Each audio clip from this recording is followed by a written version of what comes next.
Hello, and welcome to the Being Human podcast, where we explore what it means to truly be human, physically, mentally, and spiritually. Chances are this isn't the first time you're listening or watching the Being Human podcast, but are you subscribed? If you're not, hit that subscribe button. That's the best way you can help support this podcast. It really helps me out, and it helps me bring you more of this podcast, more episodes, more content for you to enjoy and consume. And if you're new here, welcome, and hit that subscribe button too. On this episode of the podcast, I sat down with Josh Settlage. Josh is a strength and conditioning coach with a real emphasis on strength and conditioning for BJJ, for jujitsu. He has worked under strength and conditioning legends such as Phil Daru, Mark Bell. His tutors, his mentors in this game have been at the highest level, and Josh is at the highest level as well. He's incredibly astute. His knowledge is outstanding. Josh and I completely nerded out on strength conditioning for BJJ. Josh shared what he took from high school wrestling programs to incorporate into S&C for BJJ. He shared how many S&C sessions a week BJJ guys should be doing, what those sessions should consist of. He shared whether you need to be doing cardio off of the mat. He shared his top 5 exercises for building strength in BJJ. He shared whether knees over toes works or not. He shared whether you should round your spine, whether stretching works or not. We went into and nerded out on everything BJJ S&C related. I had so much fun in this conversation. Josh is a fountain of knowledge in this area. You will pick up so much value. I do not doubt you will enjoy this conversation. If you do, make sure to hit that subscribe button, give the video a thumbs up, drop a comment below, share it around on social media as well. Thank you for watching, thank you for listening, and thank you for supporting Being Human. The Being Human podcast is brought to you by Grapplers Coffee. This is the strongest coffee I have ever drank. Caffeine is a performance-enhancing drug, physically and mentally. If you are a grappler, you need to be consuming Grapplers Coffee. It's going to improve your performance on the mats, in your S&C sessions, to help you on the mats, and just in life in general. Grab a bag of this now by heading to mrbassets.com and use the code WAG10 for 10% off your order. And don't forget to pick up a bar of this baby too, whilst you're there. And now presenting Being Human with Josh Settlage. So, Josh, if you could just start off, please, by giving me your background in BJJ and S&C. Which came first? Were you an S&C guy that found BJJ, or were you a BJJ guy that found S&C? Definitely S&C or strength and conditioning came first. I am a lifelong meathead at heart, and jiu-jitsu is just something that I kind of tacked on after I graduated high school. So as far as my background goes, I've been doing martial arts for a long time, ever since I was a kid, really. And when I was doing martial arts, I wasn't doing much grappling. Like, there's a little bit of grappling involved, but I wasn't strictly doing jiu-jitsu. I wasn't strictly wrestling. And so once I got into middle school, our middle school had a wrestling team. So I started wrestling. I fell in love with it and had an amazing time. And so I wrestled until I was a junior in high school. And all throughout during that time, I'd also kind of caught the bug for lifting weights. I started lifting weights when I was 12 years old, and just kept lifting and lifting and lifting, and just really dove into strength and conditioning as a whole. I did a whole bunch of different stuff. I competed in CrossFit, did a ton of CrossFit, and annoyingly told everybody that I possibly knew that I did CrossFit. I did a bodybuilding show. I just loved strength and conditioning as a whole, and it kind of lined up well with my own wrestling training. And then eventually things got to a point in wrestling where I just didn't have a love for wrestling anymore. So I stepped away from wrestling, and I just kept lifting. But then once I was in college, I kind of felt like, man, I still want to do something like wrestling. I wasn't good enough to wrestle in college, and I didn't want to, like, for those who are unaware, at least in the United States, there isn't much quote unquote recreational wrestling opportunities unless your goal is to either wrestle in college or your goal is to pursue wrestling in the Olympics. So once you graduate high school, there aren't really any other recreational wrestling options for you. And so jiu-jitsu kind of seemed like the most natural lateral move, if you will, or the next most natural next step. So I got into jiu-jitsu. I was going to college to get a bachelor's in kinesiology, focusing on strength and conditioning. And when I started training jiu-jitsu, I quickly realized how different the culture of jujitsu was compared to the culture of wrestling. The culture of wrestling is they freaking love strength and conditioning. And I can't say that they have the best strength and conditioning practices as a whole, but they definitely understand the need to be stronger, more explosive, better conditioned, and trying to, as much as you can, decrease the risk of injury by improving your athleticism. And when I came into jujitsu, I noticed that the culture was very different. People weren't putting really any priority on getting stronger for jujitsu. And even a lot of people were saying like, oh, you don't want to get too strong. That's a bad thing. You're going to lose all your technique. And in my mind, I thought that was kind of ridiculous. Like, why on earth would you not want to be stronger? I don't know anybody that ever lost a match in jujitsu or got injured because they were quote unquote too strong. I know a ton of people that got wrecked and lost in competition and injured themselves because they're weak. So to me, it just made perfect sense. Hey, why don't we just start implementing just some basic strength and conditioning principles to further help enhance our athleticism for jujitsu, which is what we love doing. And so as I was starting jujitsu, uh, a lot of my training partners were starting to get banged up a little bit, and they would look at me and they say like, okay, you're marginally in good shape, not really complaining about being injured all the time. What are you doing that helps you not get injured?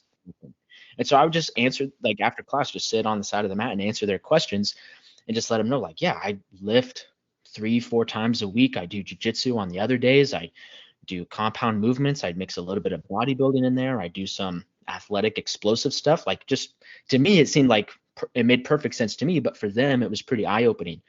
And then that kind of transcended into turning this into a career where I take all the things I've learned over the last decade plus of studying strength and conditioning and really trying to formulate it in a way that's most effective and helpful for grappling athletes.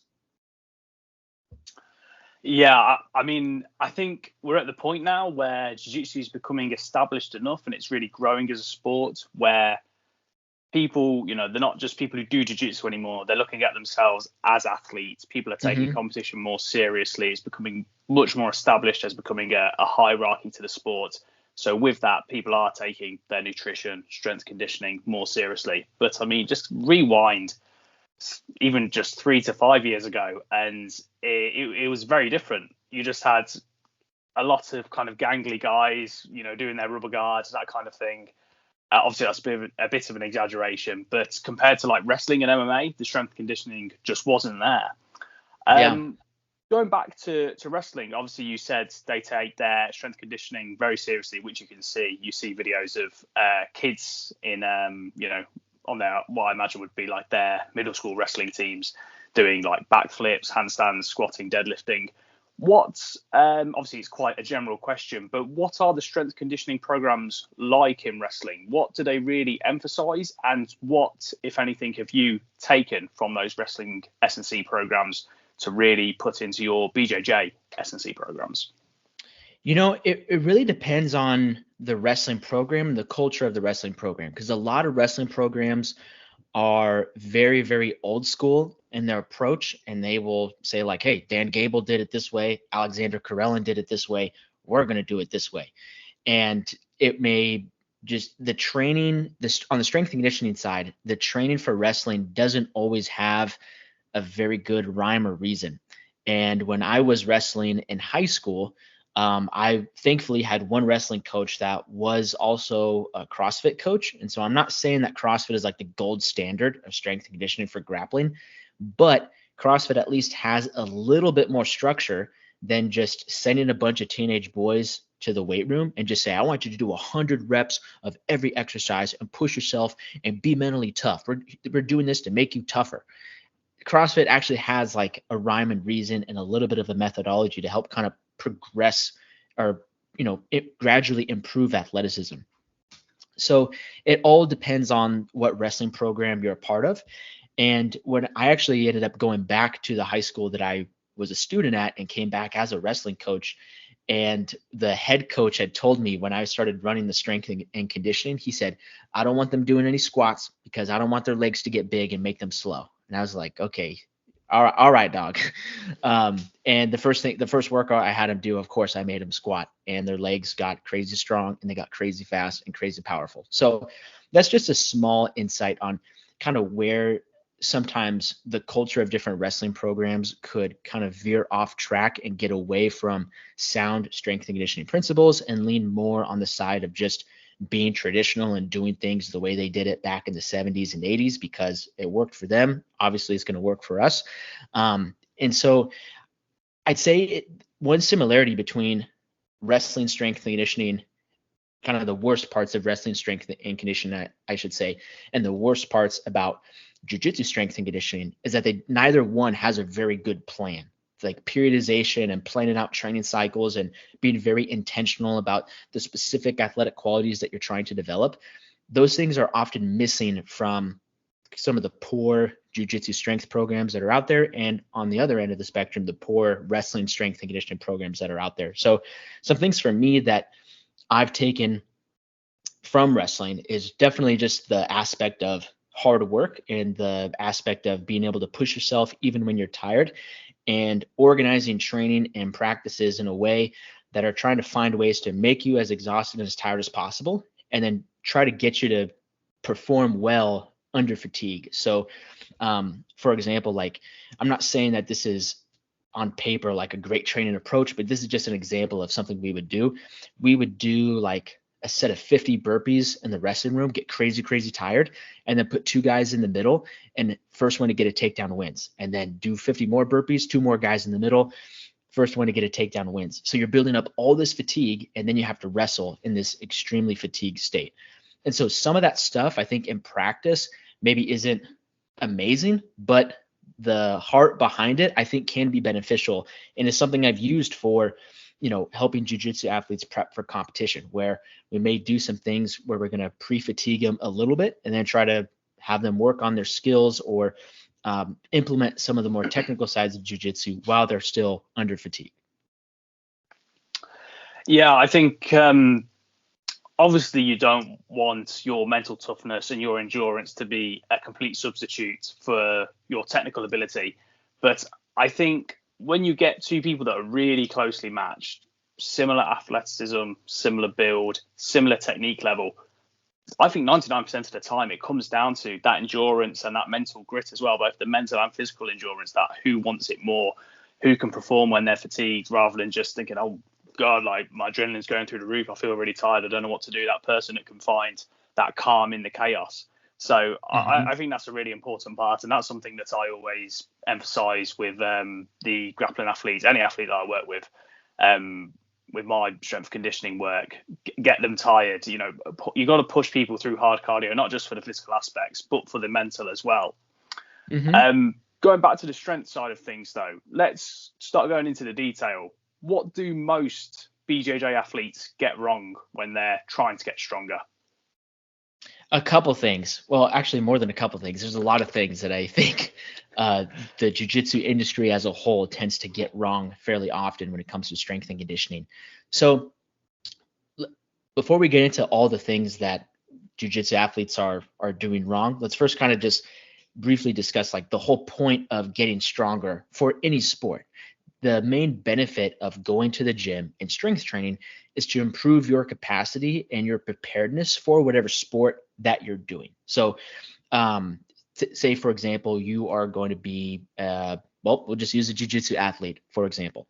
Your goal as a jiu-jitsu athlete is to get better at jiu-jitsu. So everything that you do in the gym should be specific to your goals of getting better at jiu-jitsu. Now, one mistake that I think jiu-jitsu athletes make with that is that they get hyper specific to replicating jiu-jitsu movements in the gym. So they'll do like gi pull-ups, and they'll try to do like a Turkish get-ups, and they'll say like, oh, this is great for jiu-jitsu because it looks just like a technical stand-up. And some of that stuff, I think there is a very small time and place for getting hyper specific may be beneficial. But for the most part, your training in the gym isn't going to look exactly like what you do on the mat, but it is going to have a transfer and carry over to helping improve your athleticism for jiu-jitsu. So for example, we can look at maximal strength. Maximal strength is hugely important for grappling athletes. Every time you put someone in a rear naked choke, every time you slap a triangle on somebody, you're not going to like gently just squeeze them. You're actually trying to put maximal strength into that submission. And even though people may say like, you shouldn't have to use maximal strength if you're doing the technique right, if you're in competition and you put a submission on somebody, 99 times out of 100, you're going to put as much strength into that submission as possible to get the finish, assuming that you set it up correctly and you're not misapplying the submission.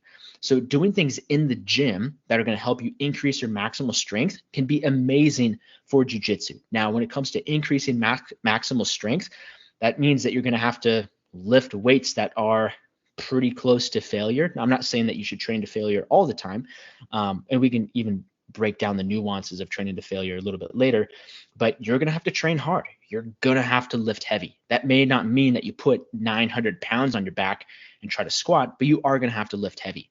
And what jiu-jitsu athletes tend to get wrong about that is that they think lifting heavy will make them slow. Lifting heavy is dangerous. Lifting heavy is going to cause them to rely too much on technique in jiu-jitsu and make their technique worse. None of those things are true. When you lift heavy, you're improving your ability to produce force. So if you can improve your ability to produce force and you have good technique, just imagine how much more effective all of your techniques on the mat are going to be. You can apply more force into those techniques. When you lift heavy, your body is getting better at being able to receive different stressors and different forces placed upon it, which means that your body is going to be more resilient to all the stressors and the forces placed upon it at jiu-jitsu. Now, when it comes to lifting heavy weights or building maximal strength causing you to be slow, that's not true either. If you're able to produce more force, you're able to produce more force as long as you are also training your ability to produce that more force quickly. So it's important that jiu-jitsu athletes start to recognize, which I think nowadays, especially with athletes that are posting so much more about their own strength and conditioning, some of the pros who are competing at ADCC and who's number one in these other big competitions, I think jiu-jitsu as a whole is starting to shift their perspective a little bit more and recognize like, okay, strength and conditioning is important. We don't need to be afraid of lifting heavy weights. We don't need to be afraid of building muscle. We don't need to be afraid of, doing some of these more traditional strength exercises instead of being hyper-focused on doing very, very, very specific movements or trying to replicate jiu-jitsu movements in the gym. So I will say I am pretty excited and happy to see that the perspective, at least it seems like to me, is starting to shift a little bit. So as you said, the main goal is obviously to increase your maximal strength in order to then apply it to jiu-jitsu. And you spoke about not being overly specific. And obviously, I think we've all seen those kind of crazy movements that are trying so hard to mimic like a shrimp or a technical stand-up. And it just makes you think you could just be doing shrimps and technical stand-ups. And then obviously the point becomes, well, how good do you think you're going to get, or how much better do you think you're going to get just by doing those movements? You're really not going to build that much technical prowess from them, and you're really not going to build that much strength either. So what are like the main movements you're programming for kind of pretty much every BJJ athlete? Should every BJJ athlete be squatting and deadlifting? Or do you think it maybe needs to go a bit more specific, a bit more tailored than that? It really depends on the athlete as far as what specific exercises I would recommend. But I'd say before we get into exercises, I know I kind of harped on maximal strength a lot. Maximal strength is definitely important, but explosive power is also going to be important for grappling athletes. Even though jiu-jitsu is not the most explosive sport in the world, you should still have the capacity to be fast, be powerful, be explosive when you need to be. And then having more muscle mass, obviously, I'm not saying everybody needs to be Ronnie Coleman, not that any jiu-jitsu athlete could be Ronnie Coleman, even if they tried, but don't be afraid of packing on a little bit of muscle. And there are a few different things that we can do in the gym to kind of focus on either one of those goals.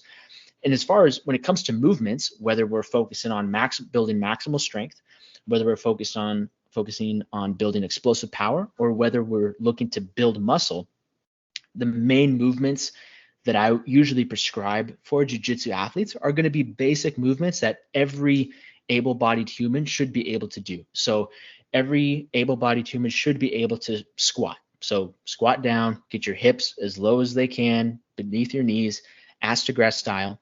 Another movement would be a hip hinge, which also could kind of translate to like a deadlift style movement or a good morning style movement, basically just picking something up off the ground. Next would be a rotational movement at the trunk, twisting from side to side, as well as your ability to resist rotation. Then as we continue moving up the body, we also want to make sure that we're training our ability to push forward horizontally and pull backwards horizontally, as well as push overhead, as well as pull down from an overhead position. And so if we look at those movements, we can build an amazing training program just circulating around those movements.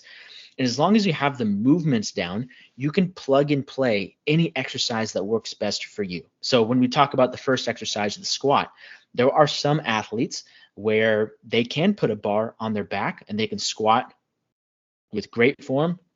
They can load it up pretty heavy, stay relatively safe, and get a lot of great results out of that. But then there are other athletes where I never put a bar on their back. Every single type of squat is either loaded in the goblet position or they use something like a belt squat. They use a different type of loading, but still doing the same movement of squatting. Same thing with deadlifting.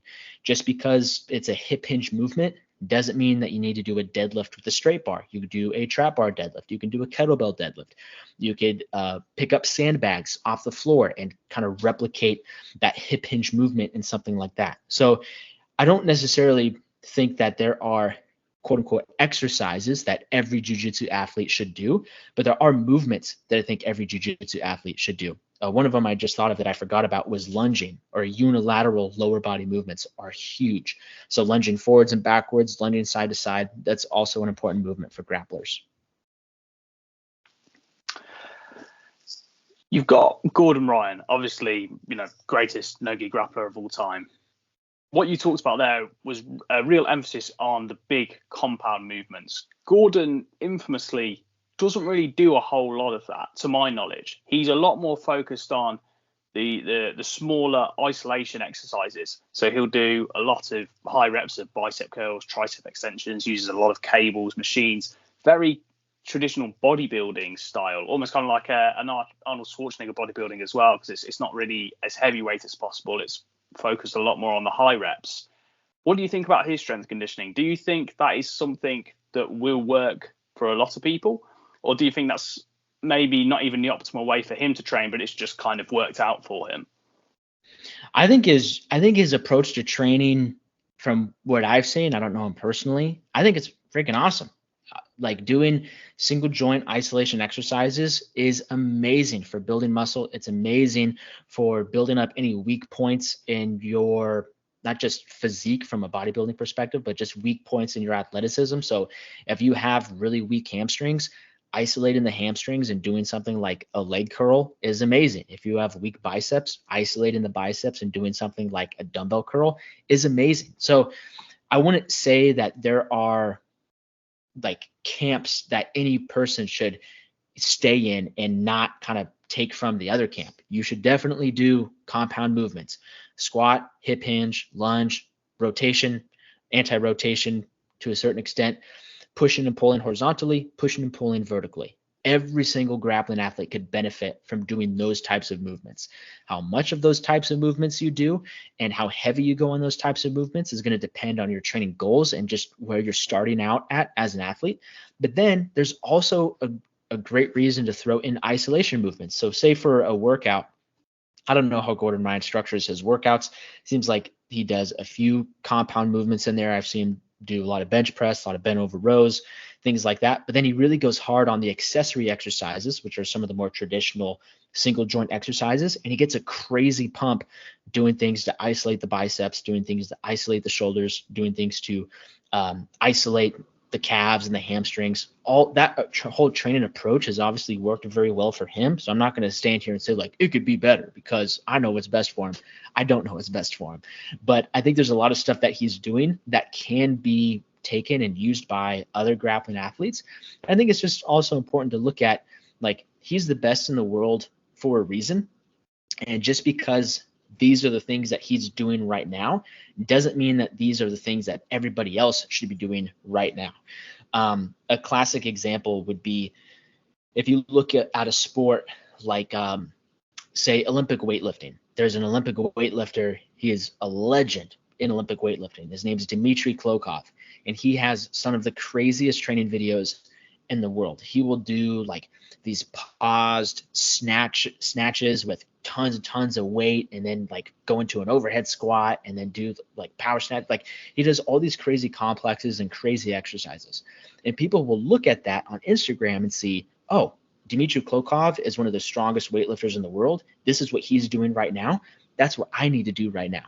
And that couldn't be farther from the truth. It's more important to look back at an athlete who's at the top of their game, look at what they started out with, find what you can pull from what they started out with, implement into your own game, into your own training, and then progress from there. So in Gordon Ryan's case, this is the type of training that he's doing right now. Seems like he's been doing that training for a while, and it's obviously been working great for him. And I think there's a lot of stuff that people can pull from that to benefit their own training, but I wouldn't take only the stuff that he's doing and get married to that one style of training, because there's a lot of other stuff out there that could be beneficial for grapplers. What about S&C frequency? How often should people be lifting? And what's your opinion on when they should be lifting? Do you think it's smart to lift like before, as in kind of right before they go on the mat? So say do 30 to 60 minutes of S&C and then go and drill or roll? Or do you think they should be doing it straight after they're on the mat? Or do you think it should be kind of separated as far apart as possible, whether that's morning and evening or Tuesday S&C, back on the mats Wednesday? How should people structure it, and how often should the average person be looking to get their strength training in? That's a great question. So when it comes to how many days or how frequently you should be lifting weights, I give the same answer to everybody. Lift as often as you can, just as long as it doesn't negatively impact your recovery for your jiu-jitsu training. So if you're doing jiu-jitsu once a week, you can probably lift weights 4 or 5, maybe even 6 times a week and be totally fine. If you're doing jiu-jitsu 9 times a week, so you go Monday through Saturday and a couple of those days are double sessions, you probably are only going to be able to handle 2 strength and conditioning days per week. So it's really about finding out, okay, what is the right balance for you? Over the last 7 years of specifically working with grapplers, I found that most grappling athletes kind of fall in the sweet spot of 2 to 4 strength and conditioning workouts per week. And if someone is listening to this and they don't really have a plan or don't really have a structure to their strength training for jiu-jitsu, I'd suggest just starting out with 2 days a week. You can look at it as an upper body day and a lower body day, or 2 full body workouts, however you want to split that up. Start with 2 days. If you can recover well week to week, you're not feeling sore by the time the next start of the week rolls over, then maybe add a 3rd day. If you're still having great jiu-jitsu training sessions, you're still seeing positive progress in your workouts, then maybe see if you could handle a 4th day. The minute you start to see a negative impact in your ability to have productive training sessions at jiu-jitsu, that may be a sign that you need to dial things back a little bit. So that covers training frequency. Train as often as you can, just as long as it doesn't negatively impact your jiu-jitsu training. Now, when it comes to when you should train, there's a couple different ways that we can look at this. So you can lift and do jiu-jitsu in the same day. Every single day that I train jiu-jitsu, I lift weights. And I've been doing that, even since I was wrestling. When I would wrestle, I'd lift in the morning before school, I'd go to school, and I'd go to wrestling practice afterwards. So you can definitely do both in the same day. However, how hard you go in that workout is going to be dependent on how well you can recover for your jiu-jitsu training session later on in the day. So for example, today I did a bodybuilding workout for the upper body this morning. I went pretty hard, and then I have jiu-jitsu later tonight. So in about, I'm not great at math, but probably in like 8 hours, I have jiu-jitsu later on in the day. When I go to jiu-jitsu later on in the day, I know that I worked out earlier, so I know that I'm not going to be at 100% capacity of my absolute all-time best, and that's okay. But I know I've done this a while and know that, like, hey, if I eat enough food, if I rehydrate properly, I'm going to feel probably like at 90% of my best. And for me, that's good enough for me. If I can show up to jiu-jitsu after lifting weights at 90% of my best, I'm okay with that. However, say I were to do a lifting session in the morning and then only 2 hours later go to jiu-jitsu. I'm not going to destroy myself in the gym because I'm going to be doing so much damage in the gym that I'm not going to be recovered enough in time for jujitsu. So it's really, really important that anybody that's listening to this understands, yes, you can lift and do jujitsu in the same day, but you need to kind of dial up and dial down the intensity of your workout so that way you can still have a productive jujitsu training session.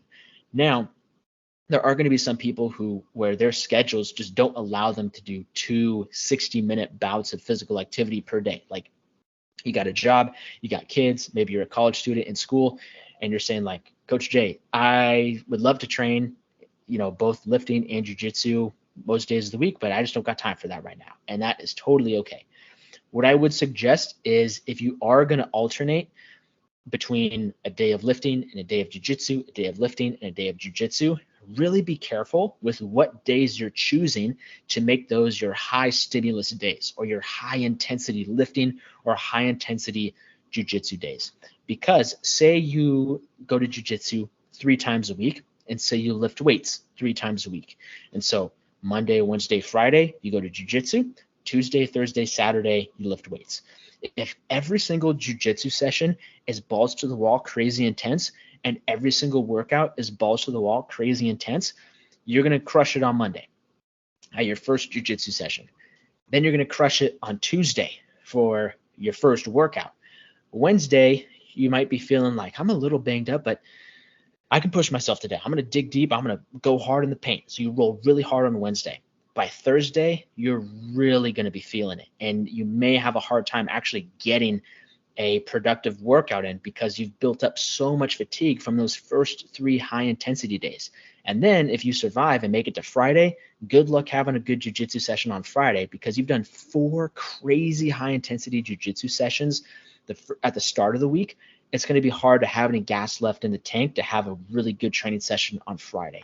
So try to split up your high intensity training sessions, whether it's in the gym or whether it's in jiu-jitsu, by about 48 to 72 hours. So from the way I look at it for myself is if I know that I'm only going to be doing one of these activities a day for the next couple weeks, I'll look at my calendar and look at my weekly schedule and say, okay, Monday, I love training hard on Mondays. Like I love kicking the week off strong. I love being able to like go in, push myself, kind of start things off on a great note. So I'm going to train really hard on Monday.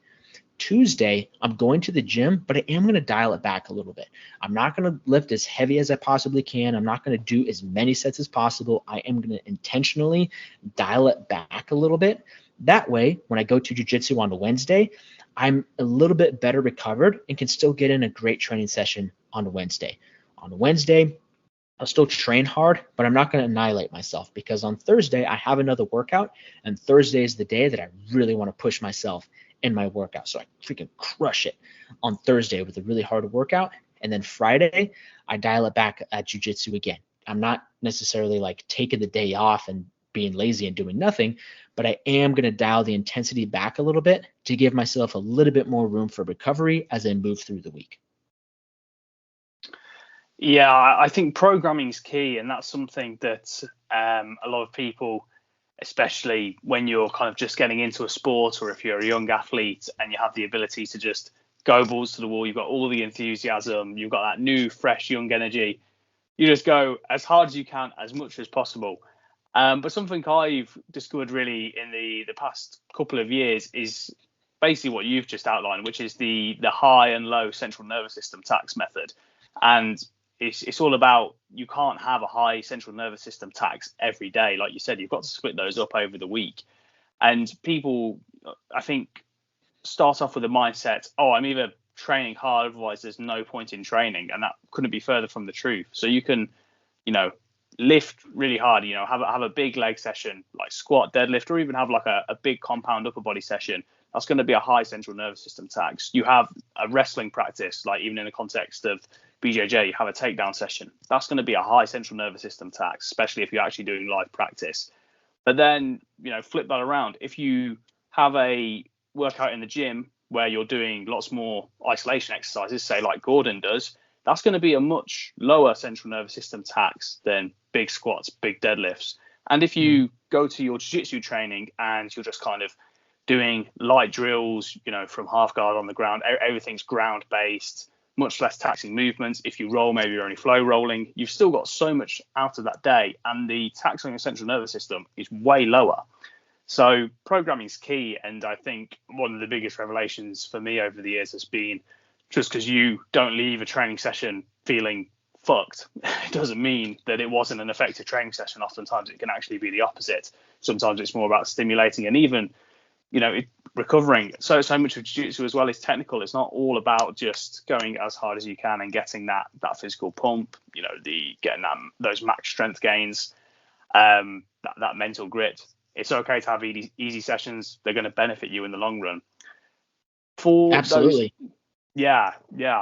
For those people that, like you said, they might have the capacity, the ability to have a really high training volume. Maybe they're just a young athlete. Obviously, with jiu-jitsu, lots of people are going to be on TRT steroids, which is going to be able to increase their training volume. Say someone does have the capacity to have like 5 days in the gym lifting weights. That's obviously on the higher end, even say for bodybuilders, like a bodybuilder such as Dorian Yates, for example, won the Olympia only doing 4 lifting sessions a week, I think it was. Mm-hmm. How would you like to see them split those 5 days in the gym lifting? Would you like to see a traditional bodybuilding split in that regard? I mean, from my standpoint, I think like 5 full body sessions is probably going to be too much, because it's going to be on that high central nervous system threshold. How would you like to see an athlete split those 5 days in the gym?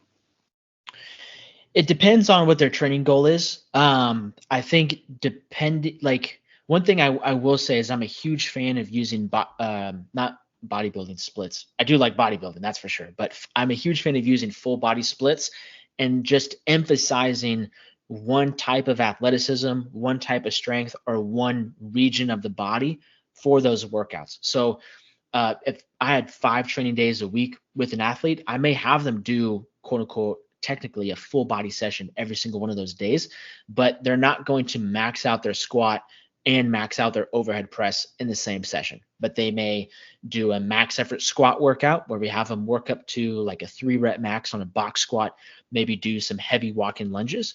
But then I might also have them do some really light exercises for their neck, just to pump a ton of blood into the tissues surrounding their neck. Maybe we do something to take care of their elbows, and then we'll call it for that session. So we're still tackling upper and lower body in the same session, but we're not hammering the entire body really hard every single workout.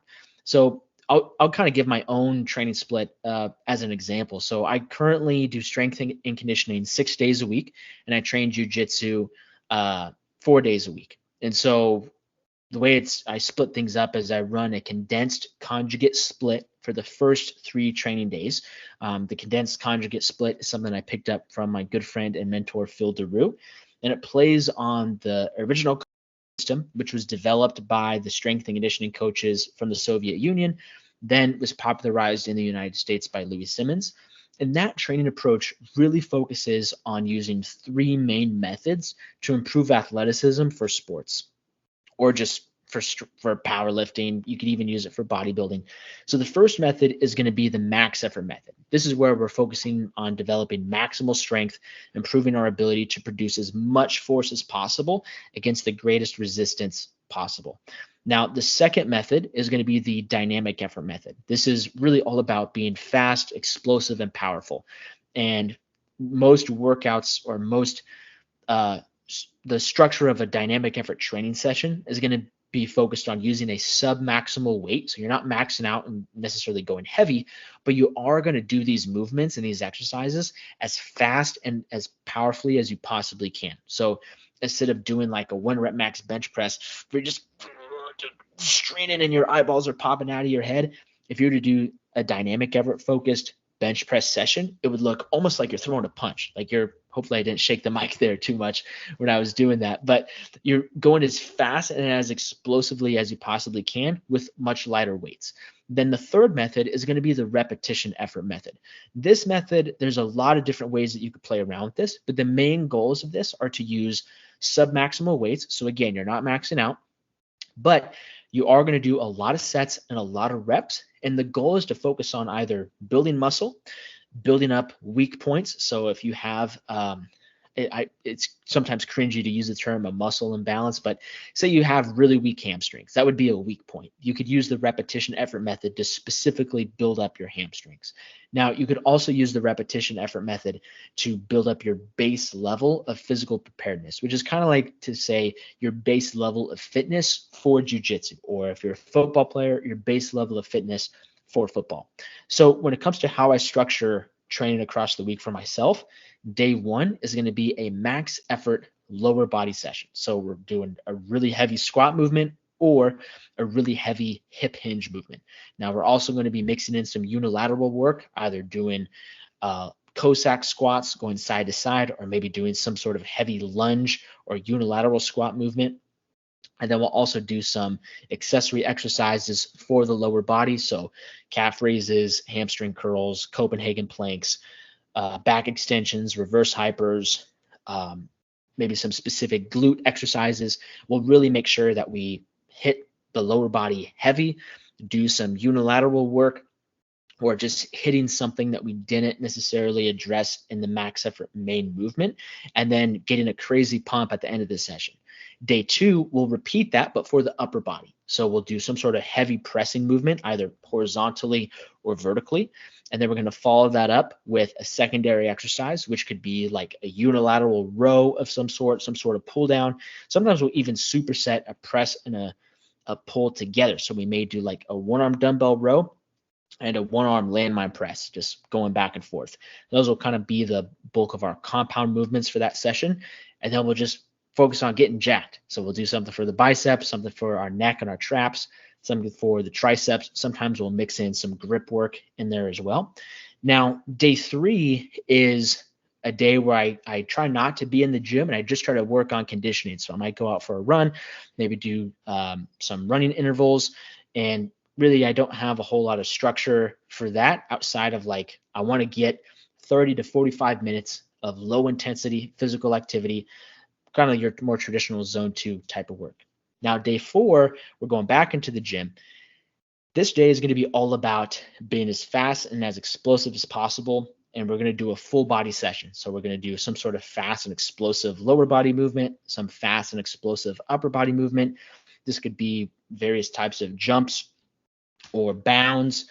This could mix in things like medicine ball throws, just, slam balls, things like that. And we may even also mix in some compound movements, such as the bench press, such as the squat, such as the deadlift, overhead press, but we'll do those with much lighter weights with the goal of being as explosive as possible. Day four, or no, this would be day five, kind of towards the end of the week, is usually what I like to call a jacked and tan workout. So we're just doing some traditional bodybuilding stuff and just broing out for 45, 60 minutes. And then day six, if I do have a training session on day six, it'll be some other type of conditioning to work out, maybe some interval runs, maybe another light zone 2 type of cardio workout. That's kind of how I structure training across the week. And, it's at the most, it's 6 days of training, just about every week at a minimum as 5 days of training. So it's a lot of training volume, but not every day is going to be ultimate high intensity, high volume. We're definitely kind of dipping up and down across the week with what days we're having a really hard training session. And on that sixth day, is that a complete rest, or will you be doing some jiu-jitsu on that day? On the sixth day, usually on the seventh. On the seventh day. Seventh day, complete day off. I don't do any training on the seventh day. I'm actually personally a huge fan of having a mandatory rest day for all my athletes. I try to tell them all, like, hey, if you can have one day off completely from training, do it. I think that is so beneficial, not just for your body to be able to recover from all the hard work that you're doing across the week, but also to give your own mental health a break. Like spending all day in the gym and all day grinding away at jiu-jitsu is also mentally taxing. And so having a day at the end of the week or the end of your training, your week of training, to be able to just completely rest, let your body and your mind recover, so that way you can start the next training week feeling fresh and ready to go. So those 4 jiu-jitsu sessions, just kind of get a complete picture on your week. Those 4 jiu-jitsu sessions, are they usually landing on the light, quote unquote, lighter days in the gym, or do you do jiu-jitsu, sorry, when you've done one of those max effort sessions in the gym as well near the start of the week? You know, it really depends on the week. So some days I go to jiu-jitsu on a max effort day. Some days I go to jiu-jitsu on a day where I run. It depends on what my work schedule is like. But I've gone to jiu-jitsu after all of those different types of workouts, and I've also at some point have done those workouts in isolation. So I've gone to jiu-jitsu after doing a max effort session. I've gone to jiu-jitsu after doing a really, really fun bodybuilding workout. I've gone to jiu-jitsu after a full body dynamic effort day. I've gone to jiu-jitsu after doing a 45, 60-minute run. So it just depends on kind of where my own work and life schedule is at. That dictates kind of where I structure jiu-jitsu. Yeah, thank you for that. I think that's really helpful. A lot of people really don't know where to start with programming their training, and I think that's a really good template to follow. Obviously, I think that's more on the higher volume side. I mean, 10 sessions a week is a really good amount of volume, but I think for somebody that's got the time, that's a really good ideal for them to shoot for. Obviously, we've been speaking this whole time about strength conditioning, but really we've just been talking about strength. Let's go into the conditioning aspect of it more. You highlighted there the traditional zone 2 sessions where it's you're building your aerobic base, your general fitness, which is obviously going to help you in your lifting, your max effort lifting. It's going to help you on the mats in jiu-jitsu. What do you want to see grapplers doing to improve their endurance, improve their cardio? Obviously, strength is going to be part of that. The stronger you are, the more efficiently you're going to be able to apply techniques. But really focusing on the conditioning, the cardio aspect of it. What kind of cardio should BJJ athletes be doing, and how often a week should they be doing cardio?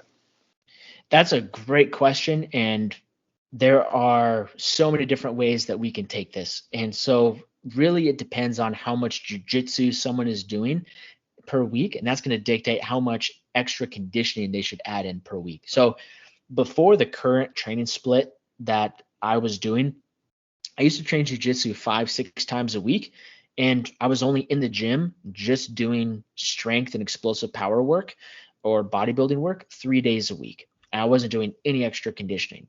But that's mainly because I was at jiu-jitsu 6 out of 7 days a week. So I didn't really need much extra conditioning. Now that I've dialed things back to 4 days a week of jiu-jitsu, I do want to make sure that I'm still working on my conditioning. And so that's why I've supplemented 1 to 2 days of some of that more traditional zone 2 aerobic base work. Now, when I wasn't doing the zone 2 aerobic base work and I was just going to the gym 3 times a week, we would still mix in conditioning.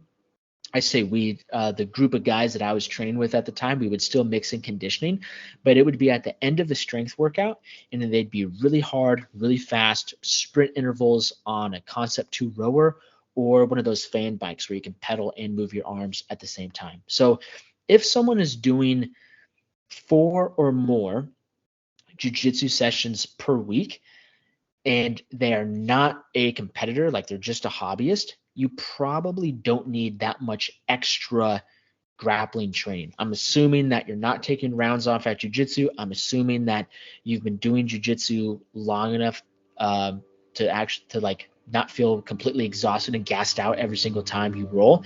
And I'm assuming that you're in a place where you have a decent level of athleticism and you're not like coming off of the couch or coming off of an injury where you couldn't do any physical activity for a prolonged period of time. If you're doing about 4 days of jiu-jitsu per week, that kind of covers a lot of your basis for your base level of conditioning. Of course, this doesn't apply to everybody, but I wouldn't necessarily say that you should overemphasize conditioning if you're already going to jiu-jitsu 4 days a week. If you're going to jiu-jitsu 4 days a week, the other stuff that you should be doing for your athleticism, I think, should be prioritized on strength stuff. If you're going to jiu-jitsu less than 4 days a week, you could benefit from having one of those other days where you're going to do physical activity to be dedicated towards something that's a little bit lower intensity, longer duration, focused on building your aerobic base, or the more traditional zone 2 cardio that a lot of people like to talk about. Now, if you're doing a ton of jiu-jitsu training, so say you are training 6 days per week, there's, in my opinion, you really don't need to be doing any additional long duration, low intensity conditioning, because you're already getting so much conditioning work by just going to jiu-jitsu.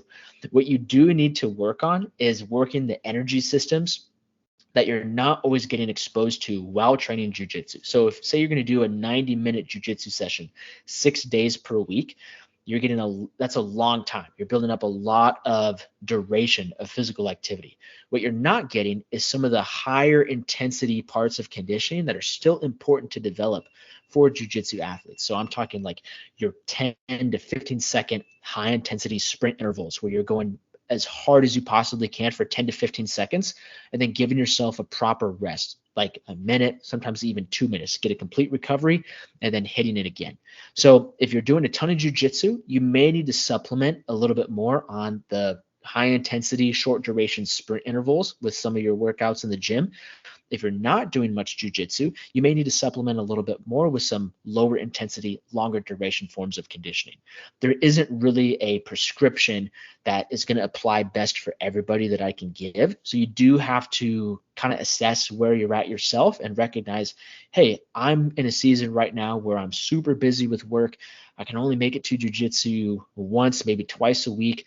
I'm doing a couple of lifting sessions in the gym, but I still want to work on my cardiovascular health, my cardiovascular fitness. So I'm going to add in a longer duration rowing session or fan bike session, maybe do like a ruck or a long walk on one of these other days to help improve that aerobic base of fitness. Now, if you're doing jiu-jitsu 6 days a week, you can assess where you're at, and you may say like, hey, I'm doing so much long duration training sessions every single week. I probably need to do a little bit more sprint work just so I don't lose that repeat sprint ability that's going to be important when it comes time for competition. Knees over toes training. Obviously, it's been very popular over the past 2 years. It's really surged in popularity because of knees over toes guy. Jiu-jitsu, I mean, most of us know, is very rough on the knees. So I think most jiu-jitsu athletes are looking for something in their training to help with that. What do you think about knees over toes training? Do you think it's useful? Do you think it's going to make people's knees worse? Where does your opinion land on it? I think it's freaking awesome. I'm a big knees over toes guy fan. I love Ben Patrick. I've had the pleasure of meeting him and talking with him several times before. I don't understand why people hate so much on that guy. I see so many other strength coaches that just like to drop fat dookies on all the stuff Ben Patrick's doing. And to me, it doesn't make any sense. It's just like, look, this is what he found effective. This is what he found to work. He has so many testimonials of it being effective, and more power to the guy. I think where some other people may get twisted up is when they take the training ideology, I guess we can call it that, of someone like Ben Patrick and treat that as the only way training should ever be done for any situation.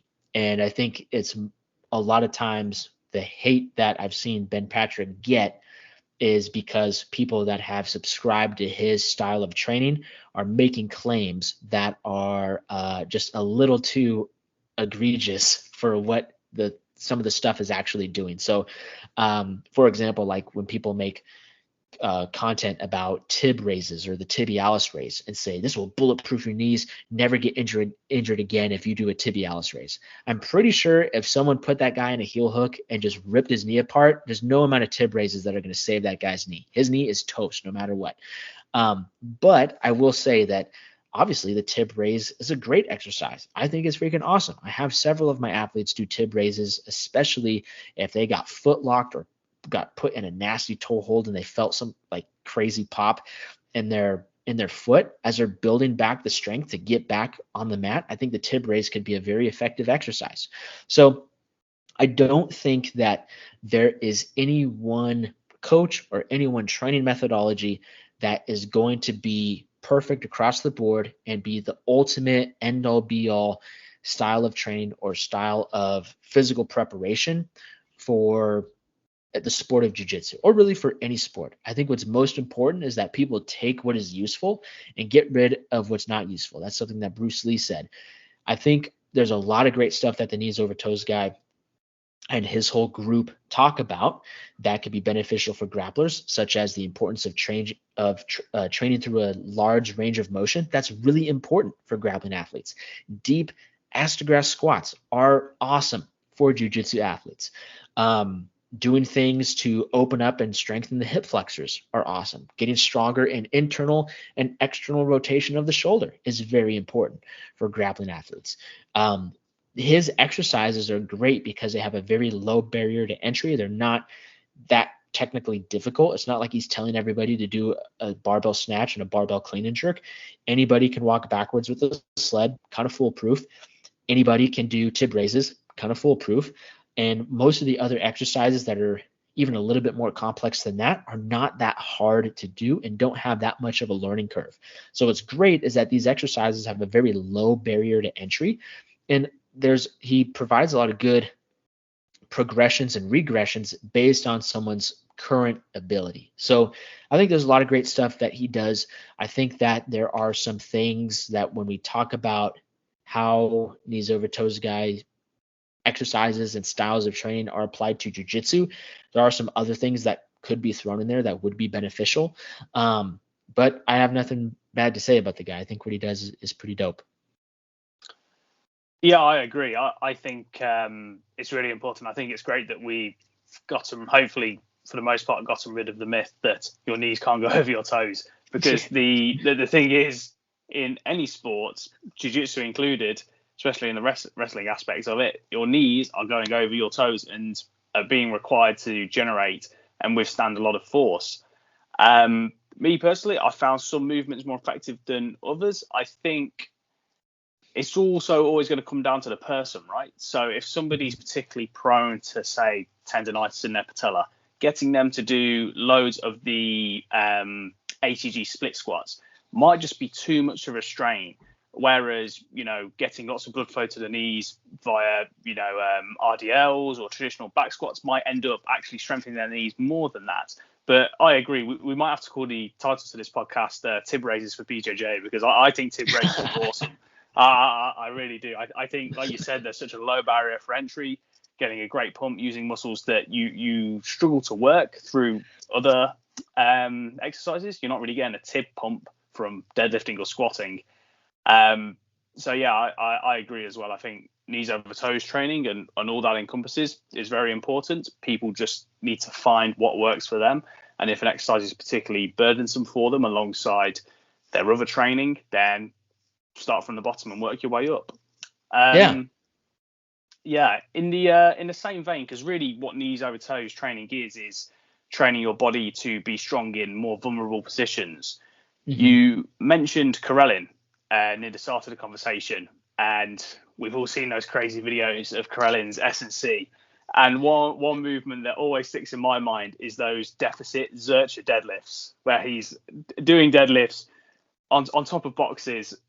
Obviously, that it's an incredible range of motion, but along with the your knees shouldn't go over your toes when you squat myth is the other traditional kind of PT principle that your spine should never be rounded. Your spine should always be straight. What's your position on rounding of the spine? Do you think people should be doing exercises like Jefferson curls, which are purposely rounding the spine, de-rounding the spine, strengthening or putting the spine through that range of motion? Or do you really like to see athletes maintain that old principle of keep your spine fixated, strengthen your core around that, strengthen the muscles around that, and that is what's going to protect your spine? What's your stance on that?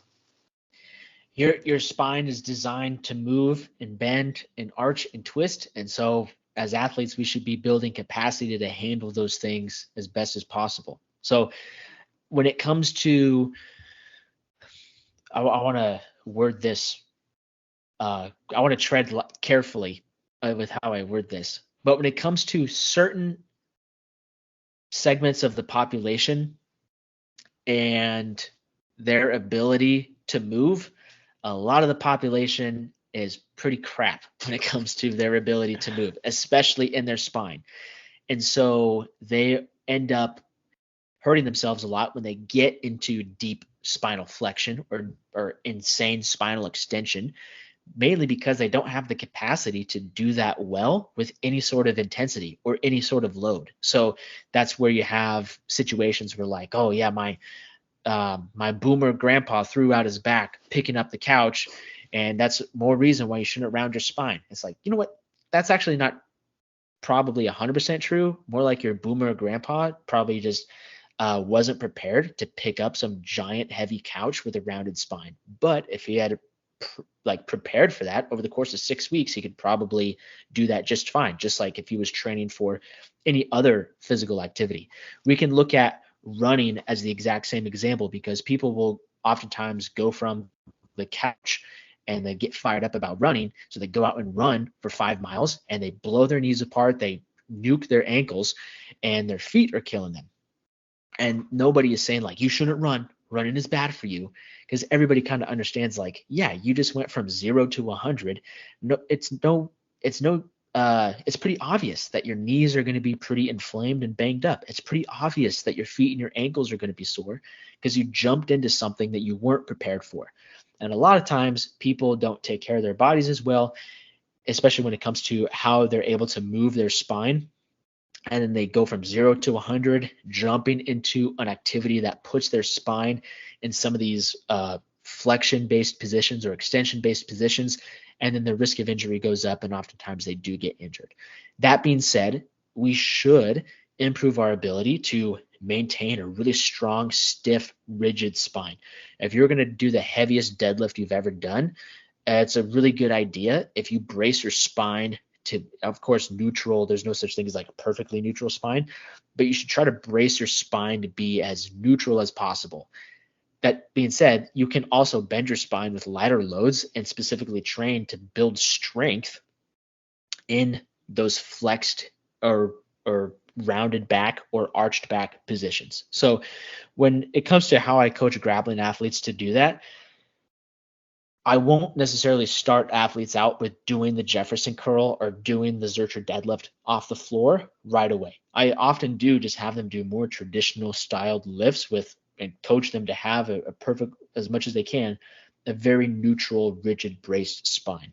But I'll mix in some other exercises to help them improve their capacity to move their spine a little bit better. Then as they improve that capacity, we'll start adding load. So that might look like a cat-cow exercise. That might look like doing some controlled articular rotations for the spine, where we're purposely rounding our spine, not under load, but teaching our body to be able to round our spine effectively and control ourselves in a lot of those positions. Once I have an athlete do that and they're able to do that successfully, then I might say like, hey, we're going to try a new exercise.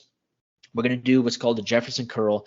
You're basically like rounding over at your back one segment at a time, but we're not going to do it loaded. I want you to do this, and I want you to push down into this box once you hit the bottom. Then I want you to come back up exactly the same way you came. So we're not immediately adding load to a movement like the Jefferson curl. We're not immediately adding load to a movement like the Zercher deadlift.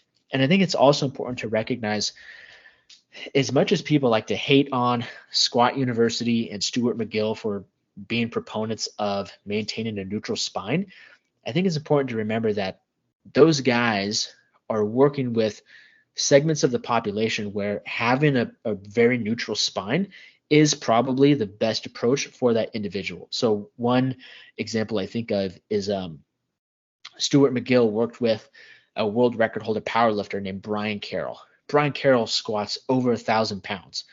I don't think that guy needs to be arching or rounding his back when he has 1,000 pounds on his shoulders. He could probably benefit a lot from maintaining a perfectly, as much as possible, neutral spine.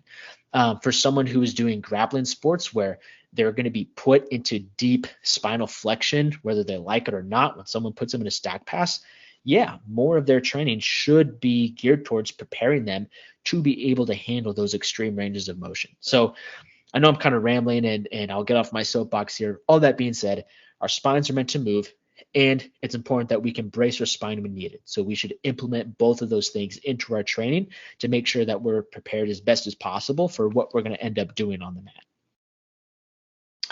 Yeah, I mean, not all of us are going to be like Alexander Karelin and be able to do crazily heavy, deficit exertion deadlifts. But like you said, our spines are meant to move like any other part of our body. So we should be moving it in some form. Obviously, some people with more resilient spines are going to be able to do exertion deadlifts. Other people, that is going to look like Kundalini yoga in the morning, just getting up, mobilizing their spine that way, and very light Jefferson curls. I do think it's important. Again, it's going to be different for everybody. Some people are going to want to do it more. Some people are just going to want to do what's necessary to ensure that, you know, it's mobile and strong enough. What about stretching? Stretching gets so much hate. Talking about concepts and people getting hate. Stretching is getting so much hate at the moment. All I'm seeing on Instagram, people posting studies about how stretching, I was going to say doesn't make you more flexible. I'm pretty sure I've even seen people say that, how you should only be lifting weights to get more flexible. That stretching isn't effective for flexibility. It's not effective for injury prevention. I think that's the main one that people are really harping on about. They're saying that, you know, stretching is a waste of time when it comes to injury prevention, which just to kind of say off the bat, I think that's absolute garbage. From my understanding, there's plenty of studies that show it is, and just anecdotally as well, myself, loads of people that I coach, stretching to me seems like a very sensible protocol for injury prevention. But what's your stance on stretching? Is it a waste of time or is it effective? You know, same thing with training with a rounded back and maintaining a neutral spine. It all comes down to what is most appropriate for the athlete and their training goals. So when we talk about stretching, most people are going to assume some form of long static stretching. And I don't have any problem with doing long static stretches. I think when and where you do it over the course of your training week and how intensely you do it is really important to discuss. So I wouldn't necessarily suggest you do 30 minutes of long static stretching right before you go into a speed and explosive power workout. It's probably not going to be the most effective way at maximizing your ability to be fast and explosive.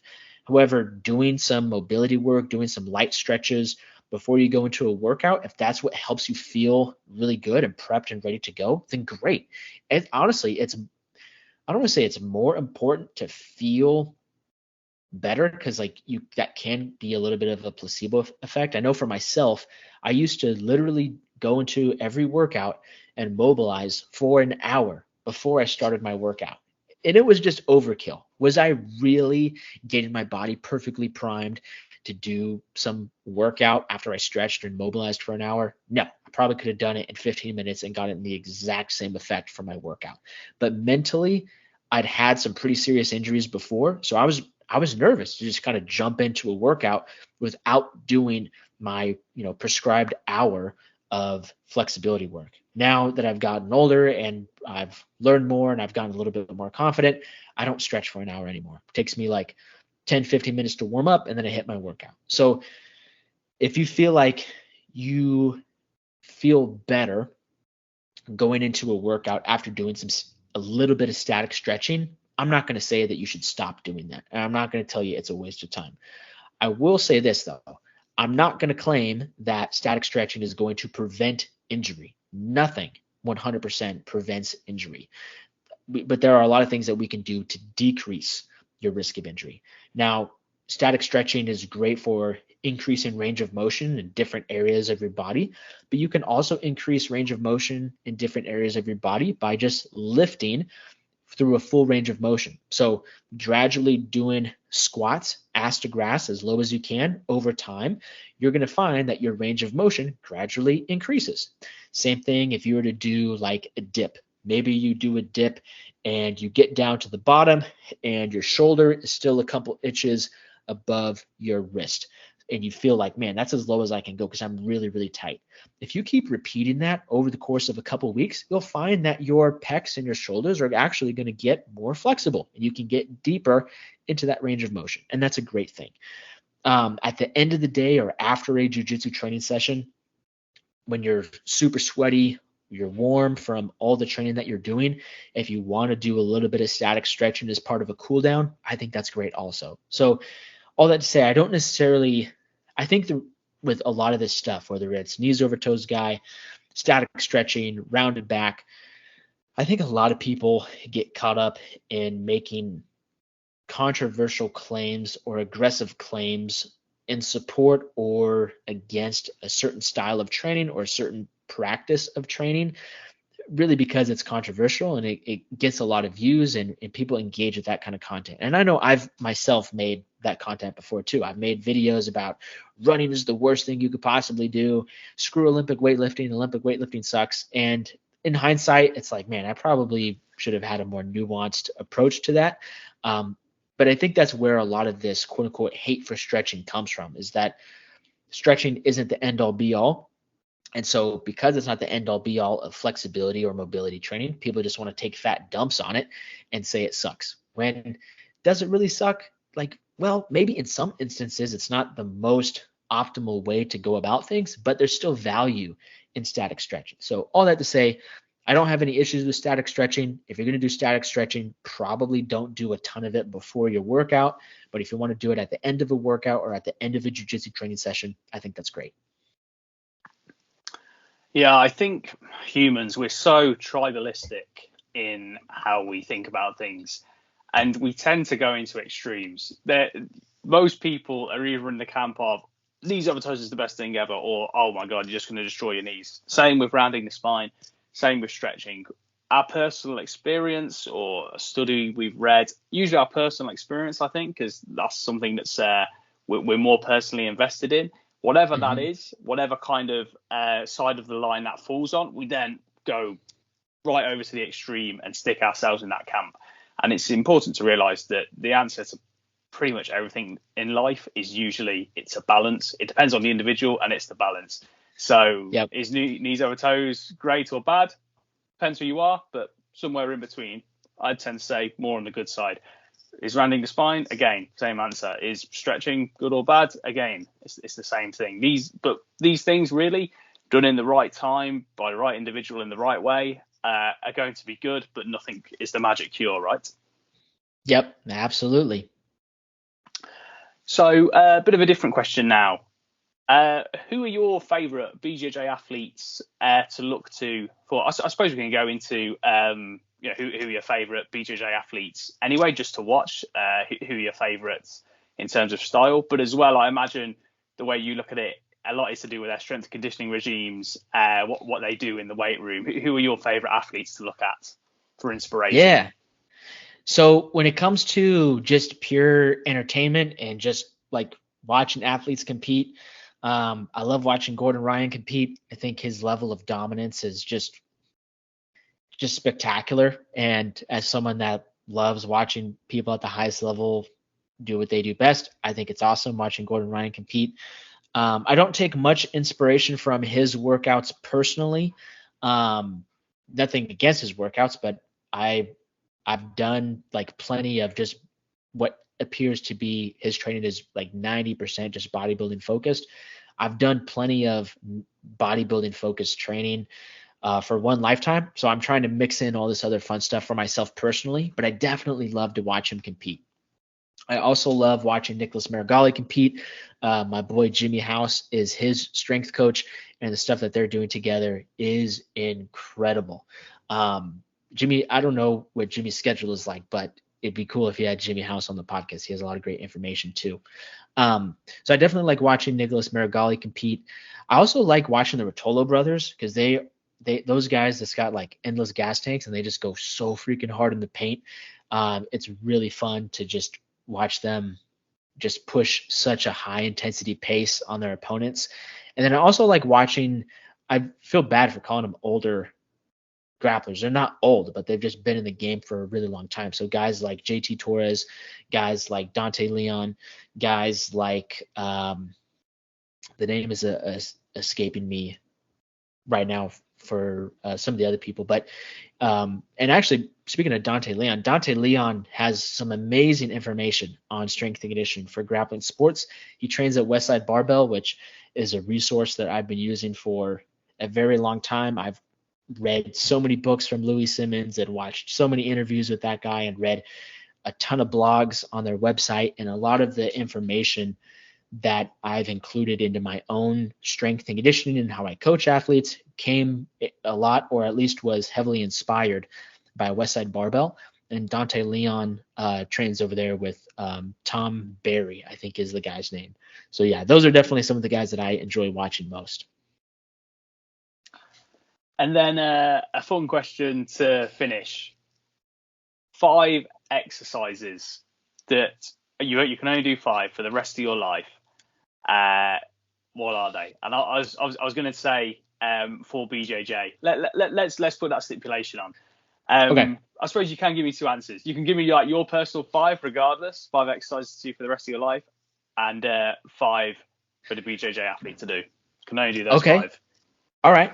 So if I were to do 5 exercises for the rest of my life, keep in mind this is based on what I think is fun right now, and 6 months from now I'd probably have a completely different answer. But it would be a Zercher deadlift off the floor. It would be a belt squat. Actually, no, I take that back. It'd probably just be like a SSB box squat. I freaking love box squats. It would be a Cadillac bar or neutral grip bar bench press. So that covers the squat, bench, deadlift. Overhead press. Well, I got to get some like rows in there too. So I guess it would be weighted pull-ups. I love doing weighted pull-ups. And then the last one, man, if I could only do one more. I guess the landmine clean and jerk. So like I got one full body explosive power exercise. So if I could do 5 exercises for the rest of my life, Zercher deadlift off the floor, SSB box squat, Cadillac bar bench press, weighted pull-ups, and the landmine clean and jerk. Now, if this was just specific to jiu-jitsu, it would be a little bit different. It would probably be still the Zercher deadlift. If we're talking me specifically, I'd probably still do that. I would mix in the Cossack squat, so loading any style, goblet, Cossack squat, bar on my back. Can only choose one. I'm gonna. Oh, only one? Yeah, oh, I'm gonna stipulate. Okay. Can only be one. All right, then I'm putting the bar on my back. I'm loading that thing up. And next would be, let's see. So we got a hip hinge, got a squatting movement. So we need a press, the barbell Z press. So sitting on the floor, legs out in front, pressing the bar overhead. We need some sort of pull. It'd be like a really heavy dumbbell pullover. And then last one, probably the Nordic curl to build up that hamstring strength. I'd probably call it there. Okay, cool. So for the BJJ athlete, we've got, it was Zercher deadlift again, the barbell Z press, dumbbell pullover. What were the other 2? Sorry. Nordic curl. Nordic curl and Cossack squat. Yep. Okay, cool. Very nice. I think anybody that chooses either of those 5, whether they're BJJ athlete or otherwise, will have a great time and get in great shape doing just either of those 5 exercises. So I think they're all great choices. Yeah, absolutely. And I will add this on there. For anybody that's listening, it's always fun to talk about, like, if you had 5 exercises or you could do one, would you rather do barbells or kettlebells? You can only pick one. Even though all those exercises are really fun to talk about, it's important to recognize that all of these things are tools. So whether you do a Zercher deadlift or whether you do a sumo deadlift, whether you do a barbell Z press or you do dumbbell bench press, all of these things are tools. Every exercise is a tool. And the more exercises or the more pieces of equipment you have in your toolbox, the more problems you can solve. If you're trying to build a house and all you have is one screwdriver, you're going to build the crappiest house ever. You're not going to build an effective shelter or structure. But if you got tons of different screwdrivers, you got saws, you got power drills, you got a crane to like lift stuff up and like set, the roof on straight and everything, you can build a fantastic house, a beautiful structure that's going to stand the test of time. So as fun as it is to have these conversations about 5 best exercises or last, desert island, 5 exercises, just remember these are all tools. The more tools you have in your toolbox, the more problems you can solve and the more progress you can make. Yeah, the question's so fun and appealing because, again, human nature, we're all looking for that magic pill, that magic bullet, right? Yep. So that's Yep. why the idea of it is so appealing. But I think that was They're brilliantly fun. said. They're super fun to talk about. In reality, again, it's not either extreme. It's the balance. It's not one magic thing. It's a whole selection of good things applied correctly.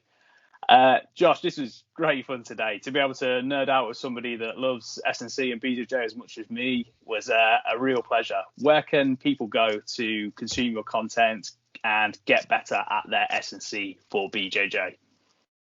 You can find me on Instagram and YouTube at Joshua Settlage, JOSHUASETTLAGE. And if you're looking to learn more about how to train to feel and perform your best in the gym and on the mat, you can go to www.thestrengthmatrix.com. That's brilliant. Thank you, Josh. Thank you, Aaron.